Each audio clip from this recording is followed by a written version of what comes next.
Hello students, आज हम class 11th में फिजिक्स का यूनिट 8 ऊष्मागतिकी प्रारंभ कर रहे हैं। इसमें क्वेश्चन बैंक के क्वेश्चन का समावेश है। आइए इसे प्रारंभ करते हैं। स्टूडेंट्स, इसमें हम इस क्वेश्चन बैंक में हम छोटे क्वेश्चन, बड़े क्वेश्चन, सभी क्वेश्चनों को सॉल्व करा रहे हैं। ठीक है, तो इसमें एक नंबर वाला को जो क्वेश्चन है वो है ऊष्मागतिकी का शून्यवा नियम क्या है, समझाइए। तो ऊष्मागतिकी का शून्यवा नियम क्या है, इसके बारे में आइए हम समझते हैं। ऊष्मागतिकी का जो शून्यवा नियम है वो तापी साम्य के आधारित है। किस पे आधारित है? तापी साम्य। अब तापी साम्य क्या होता है, मैंने आपको समझाया था। ये कोई गर्म वस्तु है और ये कोई ठंडी वस्तु है। इन दोनों वस्तुओं को जब हम एक दूसरे के संपर्क में रखते हैं तो कुछ समय बाद दोनों के तापमान समान हो जाते हैं। इसका तापमान गर्म वस्तु का T1 है, ठंडी वस्तु का तापमान T2 है। ऊष्मा हमेशा गर्म वस्तु से ठंडी वस्तु की ओर प्रवाहित होती है, इसमें कोई शक नहीं है। तो जब हम दोनों वस्तुओं को एक दूसरे के साथ रखेंगे तो कुछ समय बाद दोनों के तापमान समान हो जाएंगे। इसे हम तापी साम्य कहते हैं। तो ऊष्मागतिकी का जो शून्यवा नियम है वो तापी साम्य पर आधारित है। ओके, तो आइए देखते हैं आखिर ऊष्मागतिकी का शून्यवा नियम क्या कह रहा है। देखिए स्टूडेंट्स, आप ऊष्मागतिकी का शून्यवा नियम पढ़ रहे होंगे। क्या कहता है ऊष्मागतिकी का शून्यवा नियम? ऊष्मागतिकी का शून्यवा नियम कहता है, ऊष्मागतिकी के शून्य नियम के अनुसार यदि दो निकाय तीसरे निकाय के साथ अलग अलग तापी साम्य है, मतलब देखिए ये पहला निकाय A है, ये निकाय B और ये है आपका निकाय C, ये तीनों अलग अलग तापी साम्य, मतलब तीनों के तापमान अलग अलग है, तो वह दो निकाय भी परस्पर तापी साम्य में होंगे। तो दो निकाय भी आपके क्या होंगे? तापी साम्य में होंगे। मतलब समझिए भाई, मैं आपको समझाना चाहता हूँ, जैसे कि एक निकाय का तापमान TA है, B निकाय का तापमान क्या है? TB, और ये निकाय C है, इसका तापमान आपका TC है। तो इनमें से कोई भी दो निकाय अगर परस्पर तापी साम्य में होंगे, है ना, मतलब अगर आप देखें तो C वाला जो है वो A के साथ भी तापी साम्य है, मतलब A का तापमान और C का तापमान समान है। वैसे B वाला जो है उसका तापमान भी C के साथ है, मिक्स हो रहा है। इसका तापमान भी इसमें जा रहा है और इसका तापमान भी इसमें जा रहा है। तो कुछ समझ दो निकायों के तापमान आपस में क्या हो जाएंगे? समान। ठीक है भाई, यही आपका तापी साम्य पे है, यही ऊष्मागतिकी का शून्यवा नियम, जो आपको 2 नंबर का आएगा। आपको सिर्फ कथन लिखना होगा इसमें, अगर आप चाहे तो चित्र बना सकते हैं। ठीक है, इसको ज़्यादा डीप में समझाने के लिए यहाँ पे नहीं है, क्योंकि ये कम मार्क्स का है। हमारा जो अगला प्रश्न है ऊष्मागतिकी का, ये बड़े नंबर का है। ऊष्मागतिकी का प्रथम नियम लिखिए और इसकी सहायता से तापी, समतापी प्रक्रम, रुद्धोष्म प्रक्रम और चक्रीय प्रक्रम को समझाना है। तो ऊष्मागतिकी का जो प्रथम नियम है वह ऊर्जा संरक्षण के नियम पर आधारित है। तो ऊष्मागतिकी का जो प्रथम नियम है, आइए से देखते हैं। यस, देखिए ऊष्मागतिकी का जो प्रथम नियम है वो ऊर्जा संरक्षण के नियम पर आधारित है।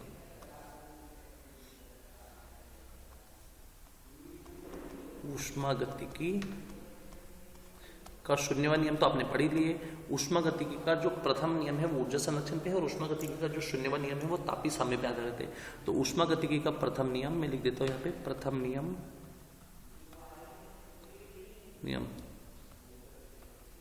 ऊर्जा संरक्षण पर आधारित है। ओके स्टूडेंट्स, तो ऊष्मागतिकी का प्रथम नियम ये होता है कि dQ बराबर होता है du प्लस dW। अब dQ जो है वो क्या है? ऊष्मा में परिवर्तन है। dQ क्या है? ऊष्मा में परिवर्तन। du है आंतरिक ऊर्जा में परिवर्तन और dW है किया गया कार्य।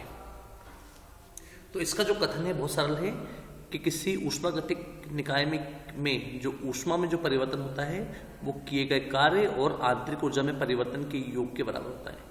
किसी ऊष्मागतिक निकाय में ऊष्मा में जो परिवर्तन होता है वो किए गए कार्य, dW को किए गए कार्य और du को बोलेंगे आंतरिक ऊर्जा में परिवर्तन के बीच में धन लगा, इसलिए योग के बराबर होगा। ठीक है, तो मैं इसका कथन लिख दे रहा हूं। इसका कथन है किसी ऊष्मागतिक निकाय में किया गया कार्य, निकाय में किया गया कार्य व आंतरिक ऊर्जा में परिवर्तन का योग, आंतरिक ऊर्जा में परिवर्तन का योग ऊष्मा में परिवर्तन के बराबर होता है। के बराबर होता है। ओके, किया गया कार्य और ऊष्मा परिवर्तन का योग, ऊष्मा नहीं आएगा स्टूडेंट्स, यहाँ पे आएगा आंतरिक ऊर्जा, यहाँ पे ऊष्मा नहीं, यहाँ पे आएगा आंतरिक ऊर्जा। सॉरी सही लिखा है मैंने, ये सही लिखा है, किया गया कार्य व आंतरिक ऊर्जा में परिवर्तन का योग ऊष्मा में परिवर्तन के बराबर होता है, बिल्कुल सही है। ठीक है, तो चलिए आगे बढ़ते हैं। अब इसकी सहायता से हमें समतापी प्रक्रम, रुद्धोष्म प्रक्रम और चक्रीय प्रक्रम को समझाना है। तो आइए सबसे पहले हम ऊष्मागतिकी के प्रथम नियम से समतापी प्रक्रम को समझते हैं। तो समतापी प्रक्रम आखिर होता क्या है? तो देखिए, ऊष्मागतिकी का प्रथम नियम dQ बराबर du प्लस dw होता है। समतापी प्रक्रम वह प्रक्रम होता है जिसमें तापमान सदैव समान रहता है, जिसमें तापमान सदैव क्या रहता है? समान रहता है।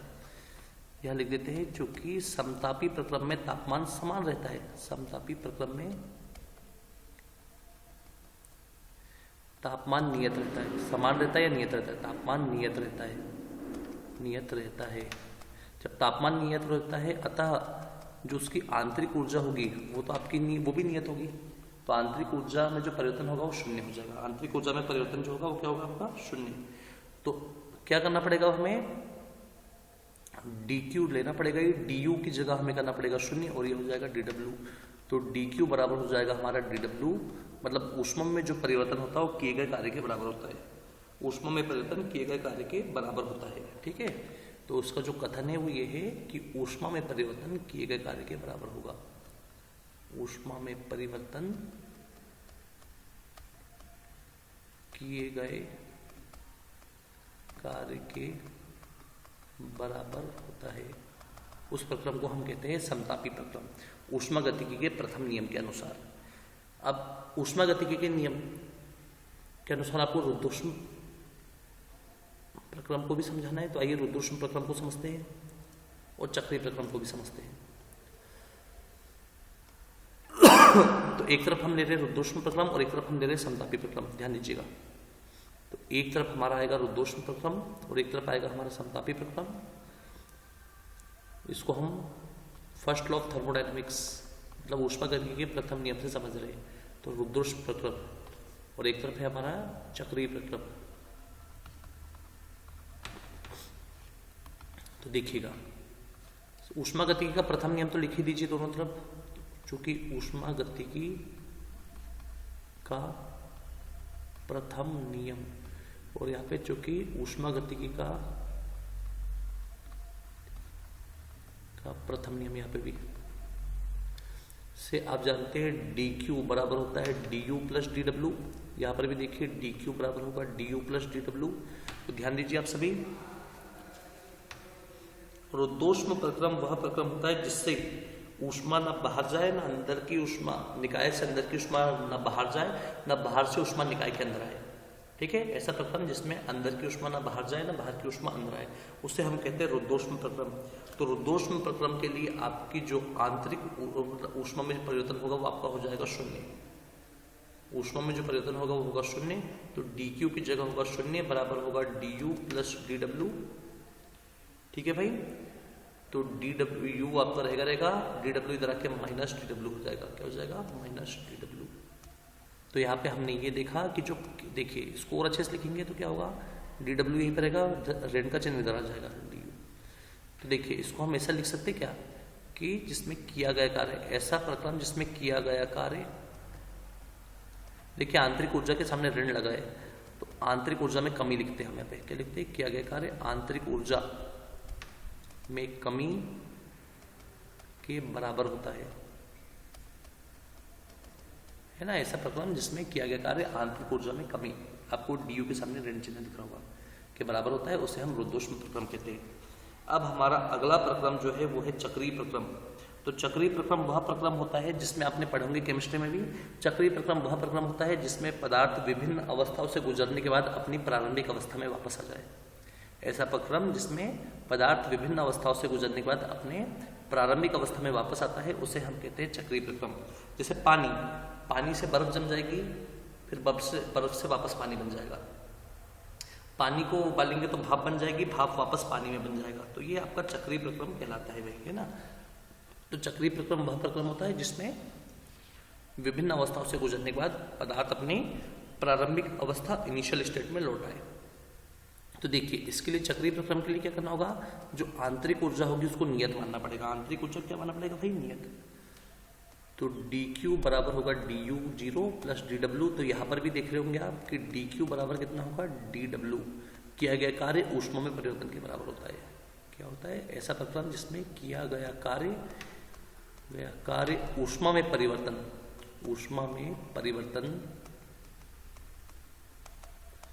के बराबर होता है, उसे हम चक्रीय प्रक्रम कहते हैं। ठीक है, तो आपका यहाँ पे क्वेश्चन सॉल्व होता है।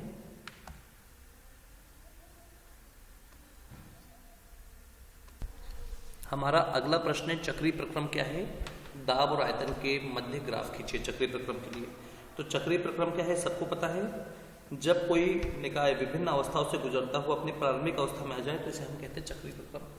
ठीक है, जब कोई निकाय विभिन्न अवस्थाओं से गुजरता है, ठोस में चल जाए, द्रव में चल जाए, गैस में चल जाए, मतलब विभिन्न अवस्थाओं से गुजरने के बाद जब कोई प्रक्रम अपने प्रारंभिक अवस्था में इनिशियल स्टेट में लौटा है तो उसे हम कहते हैं चक्रीय प्रक्रम। मैंने अभी आपको पीछे भी समझाया है। ठीक है, तो इसमें हम लिख देते हैं, जरा ध्यान दीजिएगा। इसका जो आंसर होगा वो ये होगा, वह प्रक्रम जो विभिन्न अवस्थाओं से गुजरने के बाद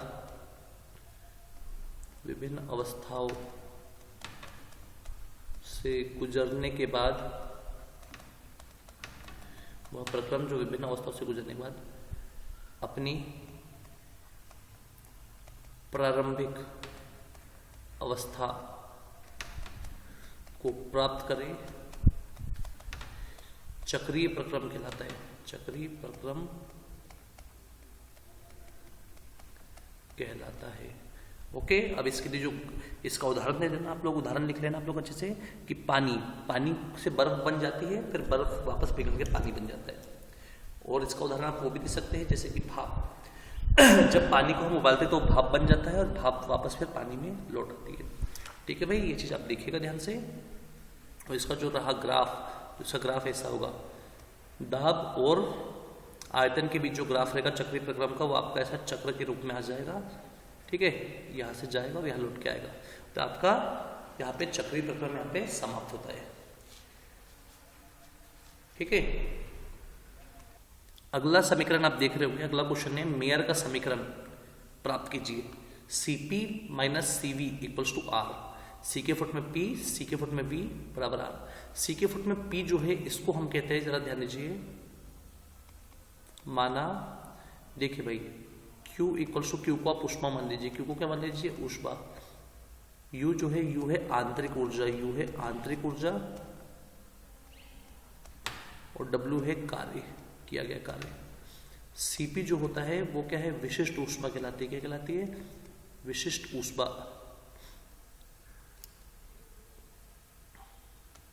विशिष्ट ऊष्मा और Cv भी आपकी कहलाती है विशिष्ट ऊष्मा। पर दोनों में फर्क क्या है समझिए, ये भी विशिष्ट ऊष्मा और ये भी विशिष्ट ऊष्मा है, पर नीचे फुट में इसके पैर में P लिखा है, तो विशिष्ट ऊष्मा नियत दाब पर लिखना पड़ेगा, नियत दाब पर। उसी के फुट में V लिखा, विशिष्ट ऊष्मा नियत V मतलब आयतन पर। ठीक है, इसको आप लोग ध्यान दीजिएगा। हम ऊष्मा गतिकी का प्रथम नियम लाते हैं। तो ऊष्मा गतिकी का प्रथम नियम क्या होता है, चूंकि ऊष्मा गतिकी का प्रथम नियम जो होता है वो होता है ऊष्मा में परिवर्तन बराबर आंतरिक ऊर्जा में परिवर्तन पर प्लस किया गया कार्य। ठीक है भाई, याद रखिए आप ये चीज। अब आपको एक बात तो पता होना चाहिए, हम इसका अवकलन कर रहे हैं तापमान के सापेक्ष, तो हम लिख देते हैं तापमान के सापेक्ष अवकलन से। तो तापमान के सापेक्ष अवकलन से क्या होगा, dq के अपॉन में dt आ जाएगा, du के अपॉन में भी dt आ जाएगा, और dw के अपॉन में भी आपका dt आ जाएगा। ठीक है भाई, ये चीज का आप लोग ख्याल रखिएगा। अब हम आगे बढ़ेंगे, तो इसको आगे बढ़ा देते हैं हम। देखिएगा भाई सभी, dq के अपॉन में भी dt आ गया, du के अपॉन में भी dt आ गया, प्लस dw के अपॉन में भी आपका dt आ गया। तो देखिए आप जानते हैं आदर्श गैस समीकरण, आदर्श गैस समीकरण जो होता है, आदर्श गैस समीकरण जो होता है वो होता है PV बराबर RT। PV बराबर क्या होता है आपका RT। अगर प्रेशर दाब कांस्टेंट है, नियत है, और आयतन परिवर्तित हो रहा तो R भी कांस्टेंट रहेगा और यहाँ पे लग जाएगा DT। ठीक है, और यहाँ पे देखिए आप लोग जानते हैं कि ऊष्मागतिकी सिस्टम में किया गया कार्य dW बराबर होता है PdV। dW बराबर क्या होता है आपका PdV। ठीक है, तो देखिएगा dQ के अपॉन में dt आपका जैसे का वैसा है, du के अपॉन में dt भी आपका जैसे का वैसा है, dW की जगह पे आ जाएगा PdV के अपॉन में dt। अब आप देखिए PdV का मान जो होता है वो RdT होता है, तो हम PdV की जगह RdT रखने वाले हैं। तो dQ के अपॉन में dt बराबर du के अपॉन में dt प्लस PdV की जगह हमने रख दी RdT के अपॉन में dt। dt से dt आपका कट गया, तो ये dQ के अपॉन में dt बराबर du के अपॉन में dt बराबर प्लस रहेगा आपका R। ठीक है भाई, तो देखिएगा सभी dQ के अपॉन में dt, dQ के अपॉन में dt, और इसके फुट में मैं लगा दूँ P, तो ये बन जाएगा नियत दाब पर विशिष्ट ऊष्मा, और du के अपॉन में dt लगा दूँ तो ये बन जाएगा, अगर इसके फुट में P लगा दूँ तो ये बन जाएगा विशिष्ट ऊष्मा at constant volume, specific heat at constant volume, है ना। Specific heat at constant volume मतलब नियत आयतन पर विशिष्ट ऊष्मा। तो इसको उठा के भाई रख देते हैं हम यहाँ पे, इसके फुट में लगा देते P, इसके फुट में लगा देते V। तो dQ अपॉन dt फुट पे V का मान होता है Cp बराबर du अपॉन dt जो होता है और फुट में V वो होता है आपका Cv प्लस होगा, तो होगा Cp माइनस Cv बराबर हो जाएगा आपका R। यही मेयर का समीकरण है। ओके, तो आप इसे ध्यान से देखिएगा सभी स्टूडेंट्स। हमारा जो अगला प्रश्न है वो है समतापी प्रक्रम और रुद्धोष्म प्रक्रम में अंतर्गत है। तो समतापी प्रक्रम वह प्रक्रम होता है जिसमें तापमान नियत रहता है, और रुद्धोष्म प्रक्रम वह प्रक्रम होता है जिससे ऊष्मा, अंदर की ऊष्मा ना बाहर जा सके निकाय से, और बाहर से ऊष्मा निकाय के अंदर ना सके। मतलब निकाय के अंदर अगर ऊष्मा है तो बाहर ना जा सके, और बाहर ऊष्मा है तो अंदर ना सके। जैसे अपने घर का उदाहरण, जैसे अपने घर का गैस सिलेंडर से ऊष्मा बाहर नहीं जा सकती रेगुलेटर बने तो, और बाहर से हवा या कुछ सिलेंडर के अंदर नहीं आ सकता, तो सिलेंडर आपका हो जाएगा रुद्धोष्म प्रक्रम। ठीक है, इसे आप ध्यान दीजिएगा। चलिए आगे बढ़ते हैं। तो इसमें जो अंतर है वो क्या है देखिएगा सभी। देखिए स्टूडेंट्स, तो देखिए एक तरफ हमने लिख दिया समतापी प्रक्रम और एक तरफ हमने लिख दिया रुद्धोष्म प्रक्रम। तो समतापी प्रक्रम तो मैंने आपको समझा चुका हूँ, इस प्रक्रम में तापमान नियत रहता है और इसमें ऊष्मा का मान नियत रहता है। इसमें गैस की आंतरिक ऊर्जा नियत रहती है समतापी में, इसमें गैस की आंतरिक ऊर्जा नियत नहीं रहती है रुद्धोष्म में। समतापी प्रक्रम एक मंद प्रक्रिया है, रुद्धोष्म प्रक्रम एक तीव्र प्रक्रिया है, प्रक्रम है ना, प्रक्रिया भी बोल सकते हैं। और समतापी में इसमें वातावरण और निकाय के मध्य ऊष्मा विनिमय होती है, और उसमें वातावरण और निकाय के मध्य ऊष्मा का विनिमय नहीं होता। इसमें इस प्रक्रम में पात्र पूर्णतः सुचालक होते हैं, है ना। समतापी प्रक्रम के जो पात्र रहते हैं सुचालक होते हैं, सुचालक मतलब धातु के बने होते हैं, और रुद्धोष्म प्रक्रम के पात्र पूर्णतः कुचालक होते हैं, मतलब ये किसी इंसुलेटर से, इंसुलेटर मतलब कुचालक पदार्थ के बने होते हैं, लकड़ी, है ना, इस टाइप का। अगला, यह प्रक्रम बॉयल के नियम का पालन PV बराबर R इसका पालन करता है, और यह रुद्धोष्म प्रक्रम PV की पावर गामा बराबर K का पालन करता है। ठीक है, देखिएगा आप इसे, इसमें से कोई 4 अच्छे से तैयार कर लीजिएगा एग्जाम के लिए। तो कार्नो इंजन है क्या, इसके बारे में ये हम समझते हैं। तो कार्नो इंजन जो है वो एक ऊष्मीय इंजन है। ऊष्मीय इंजन मतलब ऐसा इंजन जिससे हमें ऊष्मा, अधिकतम ऊष्मा मिलती है। तो कार्नो इंजन क्या है, एक ऊष्मीय इंजन है जिसकी दक्षता अधिकतम होती है। जिसकी दक्षता क्या होती है, दक्षता अधिकतम होती है। दक्षता मतलब काम करने की कैपेसिटी, कार्य करने की कैपेसिटी। तो कार्नोट इंजन एक ऊष्मीय इंजन है, इसकी दक्षता अधिकतम होती है। ठीक है, और यह एक उत्क्रमणीय इंजन भी है, यह एक उत्क्रमणीय इंजन भी है। ठीक है, यह एक उत्क्रमणीय इंजन है, इस चीज को आप याद रखना। और साथ ही साथ आपको यह भी पता होना चाहिए कि इसकी दक्षता अधिकतम जरूर है, पर आपको जानना चाहिए नेचर में, प्रकृति में ऐसा इंजन प्राप्त करना असंभव है जिसकी दक्षता सर्वाधिक हो। ठीक है, तो आइए अब कार्नोट कार्नोट भी बोलते हैं, इसे इंग्लिश में कार्नोट बोलते हैं, इंग्लिश मीडियम में से कार्नोट बोलते हैं और हिंदी में से कार्नो बोलते हैं। ठीक है, तो आइए इसका पहले चित्र देख लेते हैं कि इसका चित्र आखिर है क्या। तो इसका देखिए, पहले मैं आपको इसके दो चित्र प्रदर्शित कर रहा हूँ। पहला जो चित्र है वो पूरा बना बनाया है, और दूसरा वाला जो चित्र है वो टुकड़ों के रूप में टूटा वाला है, और आपको टुकड़ों के रूप में टूटा वाला ही बनाना है, और आप बना सके तो पूरा कंप्लीट वाला भी बना दीजिए। और ये एग्जाम में बहुत खास क्वेश्चन है, आने के चांसेस सबसे ज़्यादा है ये दो क्वेश्चनों के, कार्नोट इंजन और रेफ्रिजरेटर प्रशीतक आएगा ही ये क्वेश्चन गारंटेड, आप इसे ध्यान से देखिएगा। तो स्टूडेंट्स आप ये चित्र तो समझ ही रहे होंगे। इसमें दिख रहा होगा सिलेंडर लिखा है, कंडक्टिंग मतलब होता है सुचालक, सुचालक दीवार होती है इसमें, और वर्किंग सब्सटेंस मतलब कार्यकारी पदार्थ, कार्यकारी पदार्थ। ठीक है, ये चीज होती है। इसका मतलब पूरा अगर ऊपर से देखा जाए तो इसका चित्र ऐसे दिखता है, पर अगर हम इसे आंतरिक रूप से देखना चाहे तो इसका आंतरिक रूप से जो चित्र है वो इस टाइप से है। जरा ध्यान दीजिए सभी, रेखा चित्र ये है स्रोत, सोर्स। ठीक है, ये है आपका वर्किंग सब्सटेंस, वर्किंग सब्सटेंस मतलब कार्यकारी पदार्थ, कार्यकारी पदार्थ। और लास्ट में अंत में आपका आता है, इसमें तीन ही मुख्य भाग होते हैं, और लास्ट जो भाग है इसका वो है सिंक। ठीक है स्टूडेंट्स, इसे ध्यान से देखिएगा। सोर्स वो रहता है, सोर्स से स्रोत वो होता है जिसमें किसी वस्तु का जो तापमान रहता है वो T1 और ऊष्मा Q1 रहती है। सिंक जो रहता है इसमें वस्तु का तापमान T2 और ऊष्मा जो रहती है वो Q2 रहती है। ठीक है, और एक कार्यकारी पदार्थ के रूप में इसमें आइडियल गैस, आदर्श गैस भरी जाती है। क्या भरी जाती है? आदर्श गैस, जो PV बराबर RT का पालन करती है। आदर्श गैस, आप लोग ने केमिस्ट्री में NRT पढ़े, पर यहाँ पे RT भी चलता है और NRT भी चलता है। ठीक है, जो क्या करता है, ऊष्मा को कम करता है, Q1 वाली ऊष्मा को कम कर देता है। ठीक है, तो इसका चित्र आप ये बनाइएगा। अब इसके विभिन्न भाग रह गए, तो चलिए इसके विभिन्न भागों का वर्णन कर देते हैं। तो इसके जो विभिन्न भाग है लिखिएगा इसे ध्यान से।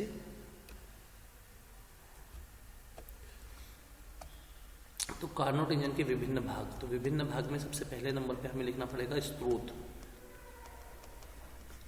में। सबसे पहले हम बात करेंगे स्रोत की।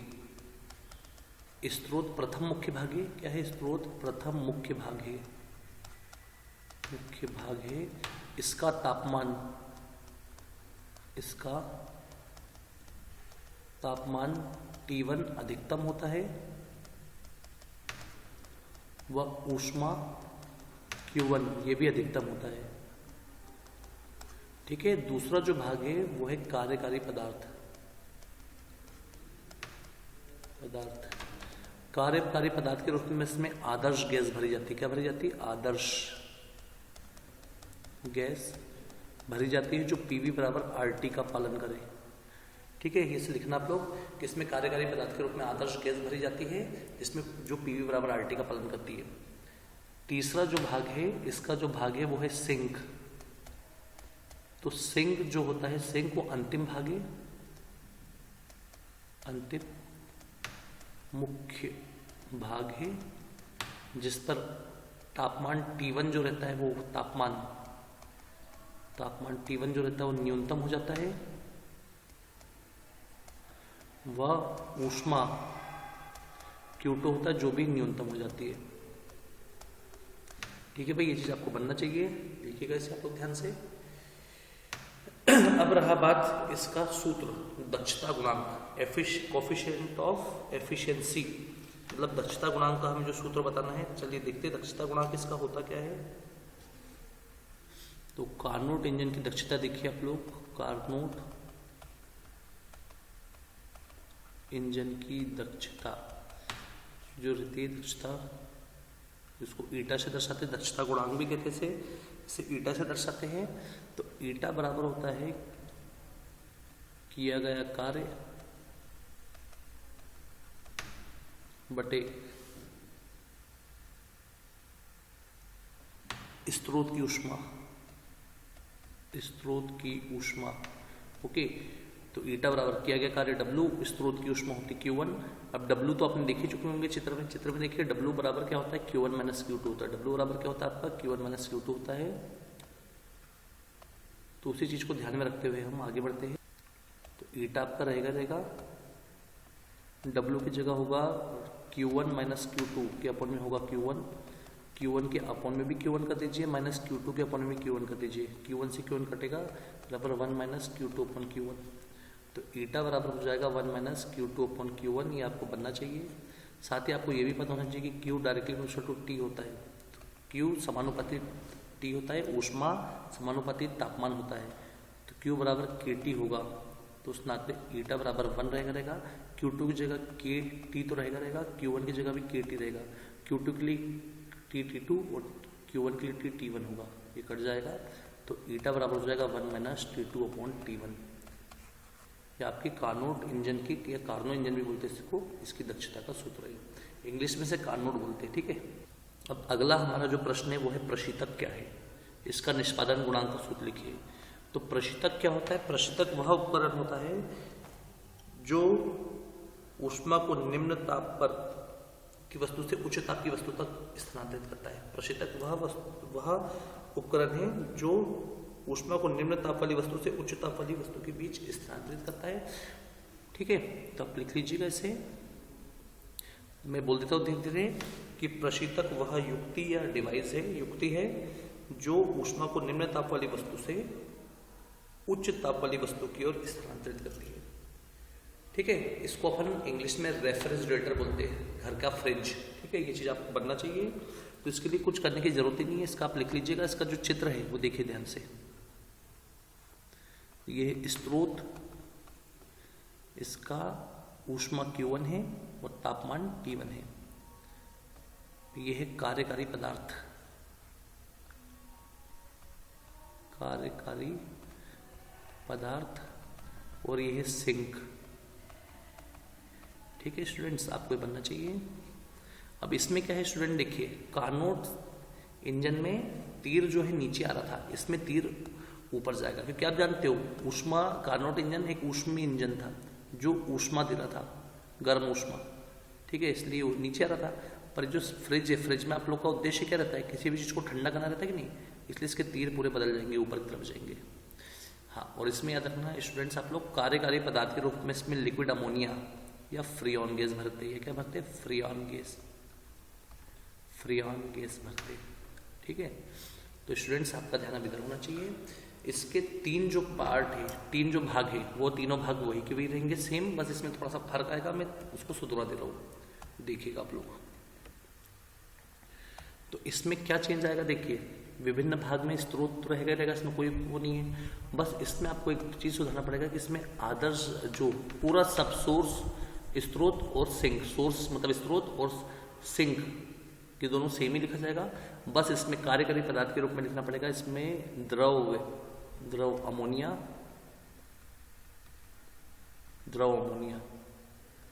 या फ्रीऑन गैस भरते, बाकी पूरा सेम टू सेम रहेगा। अब रहा इसका सूत्र निकालना, तो चलिए इसका सूत्र निकालते हैं हम। इसके कार्य गुणांक का सूत्र देखिएगा सभी, तो कार्य गुणांक का सूत्र बाकी पूरा वही है। स्रोत में Q1 तापमान अधिकतम और Q1 ऊष्मा अधिकतम और तापमान T1 अधिकतम, और सिंक में Q2 ऊष्मा न्यूनतम और तापमान T2 न्यूनतम होती है, ठीक है। ये आपको बनना चाहिए स्टूडेंट्स। तो आइए अब हम आगे बढ़ते हैं। तो इसका जो कार्य गुणांक होता है उसको हम दर्शाते बीटा से, कार्य गुणांक को हम दर्शाते बीटा से। तो बीटा जो होता है वो होता है सिंक की ऊष्मा बटे किया गया कार्य, ओके स्टूडेंट।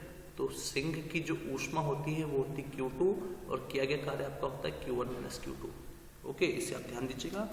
अब हमें क्या करना है, अंश और हर में Q1 से भाग देना है, अंश व हर, न्यूमरेटर एंड डिनोमिनेटर, अंश और हर में Q1 से भाग देने पर तो बीटा बराबर हो जाएगा Q2 के अपन में Q1, यहाँ पे Q1 के अपन में Q1 माइनस Q2 के अपन में Q1 से Q1 कटेगा, तो बीटा बराबर हो जाएगा आपका Q2 अपन Q1, ये 1 माइनस Q2 अपन Q1, ओके स्टूडेंट्स, आपको चीज बनना चाहिए। आइए अब हम इसे यहाँ पे अच्छे से साइड में लिख देते हैं। तो बीटा बराबर हो जाएगा Q2 अपन Q1 रहेगा, आप नीचे देखिए, 1 को 1/1 लिख दो, 1/1 Q2/Q1। तो देखिएगा, तो बीटा बराबर हो जाएगा Q2/Q1, Q1 एकम Q1, Q1 एकम Q1 माइनस Q2 एकम Q2, Q1 से Q1 कट गया, तो बीटा बराबर हो जाएगा Q2 के अपॉन में Q1 माइनस Q2, ये आपका आ गया। ठीक है, ये भी सही है कार्य गुणांक। या और में ऐसा लिख सकते हैं अपन इसे कि Q directly proportional to T, तो Q बराबर क्या होता है आपका नियतांक इंटू T, तो बीटा बराबर Q2 की जगह हो जाएगा KT, Q1 की जगह भी होगा KT और Q2 की जगह भी होगा KT। तो T2 Q1 के लिए T1 और ये, तो बीटा बराबर होगा KT2, K बाहर आ जाएगा, अंदर आएगा T1 माइनस T2, K से के कट गया, तो बीटा बराबर आपका हो जाएगा T2 के अपॉन में T1 माइनस T2। स्टूडेंट्स, यहाँ पे आपका ऊष्मागतिकी अध्याय यूनिट पूरा खत्म होता है। अब अगला जो आपकी यूनिट 10 है उसके हम 2 पार्ट में वीडियो लाएंगे। ठीक है, 2 पार्ट में आपकी वीडियो, फिर उसके बाद हम आपका रिवीजन स्टार्ट करने वाले हैं, जिसमें हम आपको क्वेश्चन बैंक को सॉल्व करवाएंगे शुरू से। स्टूडेंट्स, सभी चैनल को सब्सक्राइब कर लीजिए क्योंकि आपको आने वाले वीडियो उसी पे मिलेंगे। ये हमारे स्कूल का YouTube चैनल है, इसे सभी स्कूल के स्टूडेंट्स को सब्सक्राइब करना चाहिए।